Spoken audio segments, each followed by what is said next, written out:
बनमालि बर' बिथांखौहाय सारखौ देरहालाय ओरै बारलाय बारदों बिसोर बायदिया बिदिनो दिन थांगोन बेबायदिखौ खर' फिदिंनानैबो लाब गैया मोनसे दल हान्जा दंखायो जों थाङो होननानै बिथांमोना हाजिरा सिस्टेमाव मैया बासाव गाखो फैदों। ओमफ्राय बाखि समस्थिनि जिमान दङ बासफोरा लांदां अलरेडि बासानो खारनो हायासै।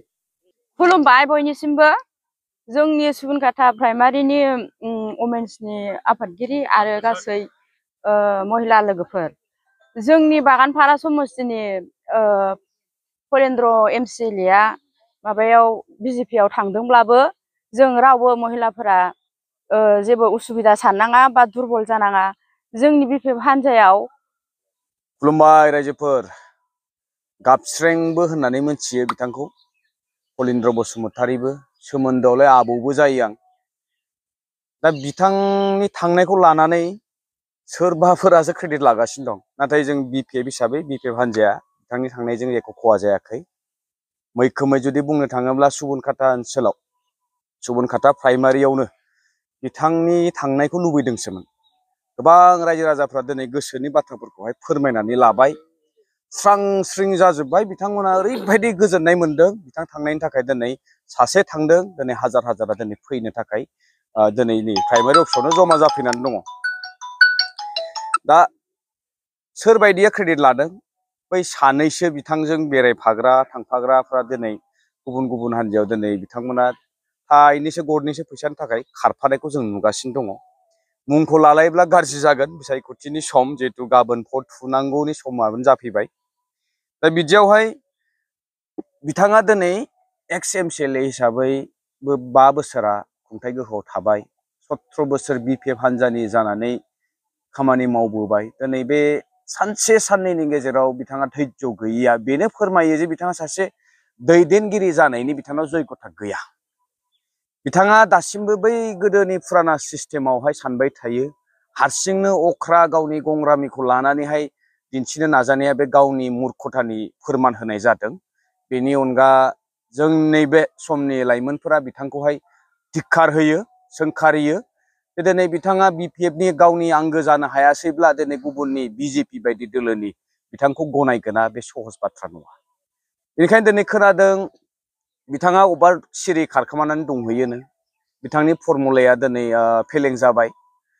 साबैसेखौ बायनो फैसाजों दिनै बयबो मिथियो दिनै सोरनिफ्रायबा लादों जादों आरो अबेबा मोनबावो नामा बेबायदि लामायाव थांग्रा गोबां दङ। दा बिदिजों बिथाङा फिदिंजाबाय बिथाङा आन्दायबाय समबो नस्थ' जाबाय आरो बिथांनि केरियारा नैबेनो जोबथा 2025 मायथाइनि बिसायख'थियानो हयथ' जोङो फलिन्द्र बसुमतारी हिसाबै इयुननि समावहाय खोनानो मोननाय नंला। बेखौनो दिनै जोंनि माखासे आइजोफोरा जोंनि सुबुनखाथा प्राइमारिनि आइजोफोरा रोखा फोरमायलांबाय जे दिनै बिथांमोना लोरबां जायाखै गोख्रोंसिन जादों आरो बिथां सासेल' थांनायजों रावहाबो बाजानाय गैया। दिनै जितु सासेनि सोलाय हाजार सुबुंफ्रा दिनै बिपिएफ हान्जायाव ग्लोब जयेन जाफैनायखौ नुगासिनो दं। दा बेनो स्पष्ट खोथा आरो रेखा रानि दास बर' बायदिजों थांनांगौनि जुक्तियानो फैया।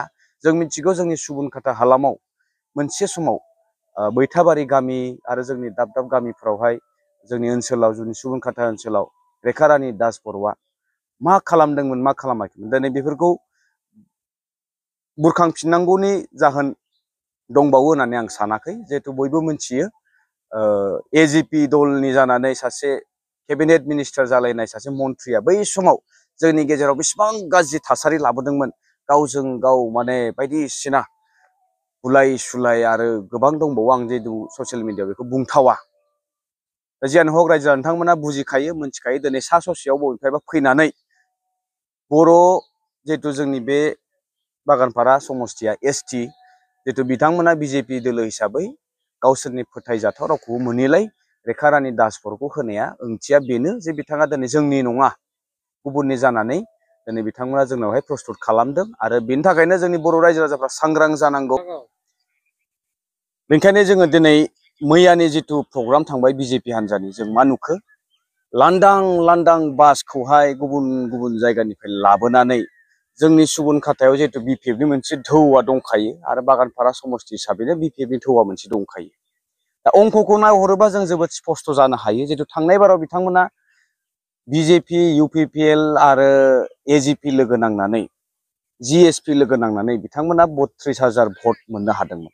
नाथाय बिपिएफआ हारसिंनो 21,000 22,000 भटखौ मोननो हादोंमोन। दा बे अंकखौ नायोब्ला दिनै बिथांमोननि भटखौ जुदि बोखावोब्ला हयथ' बिथांमोना अबेबा दोल मोनसेयावहाय 12,000 13,000ल' मोननो हागोन।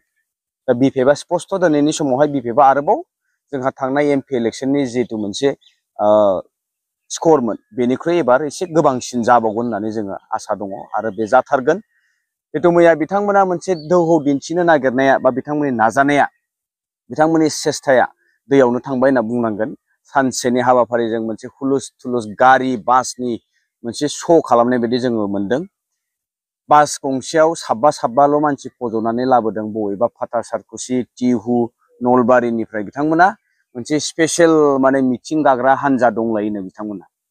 दा बेबायदिखौ लाबोनानै मा जायगायाव फैदों बिथांमोना मोनथिलायो। बेफोरबायदि जोङो माखासेनाव सोंनानै बेखौ मोनथिनो हादों जे बबेनिफ्राय फैदों मानो फैदों जोङो बेबायदि मिथिं गाखायो ओरै थोरै जायगायाव जोङो मिथिं लेंहरबानो जोंहा मोनसे दल हान्जा दंखायो जों थाङो होननानै बिथांमोना हाजिरा सिस्टेमाव मैया बासाव गाखो फैदों। बे बाखि समस्थिनि जिमान दङ बासफोरा लांदां अलरेडि बासानो खारनो हायासै।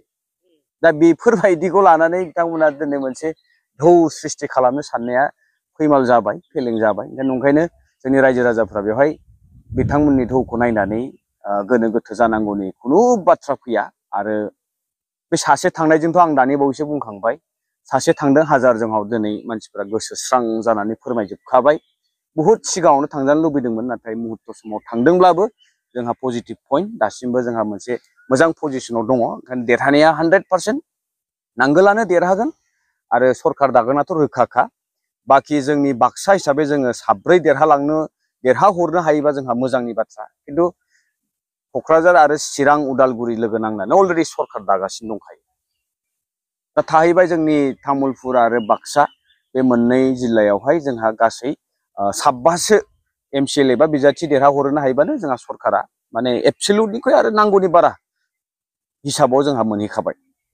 दा बिदि बेलायाव सोरबा गोनो गोथो जानानै फैसानि थाखाय गरसे थाइसे थाइनैनि थाखाय ओरै बारलाय बारदों बिसोर बायदिया बिदिनो दिन थांगोन। बेबायदिखौ खर' फिदिंनानैबो लाब गैया। ओंखायनो जायफोरा गोसो गुदुं गोख्रों हारिनि जाथिनि गावनि थामोनथानि सिन्था खालामदोंबा बिपिएफ हान्जायाव थोंजोङै गाबोन भटखौ होनानै जोंनि 25 नं बागानपारा बियाबनि बनमालि बर' बिथांखौहाय सारखौ देरहासार खालामहरनो हायो जाहाथे जोंनि समस्थियाव गोबां बायदिसिना मावनांगौ खामानिया आद्रा थालांनाय खामानिफ्रा जाफुंसार महर मोनो। गोजोन्थों।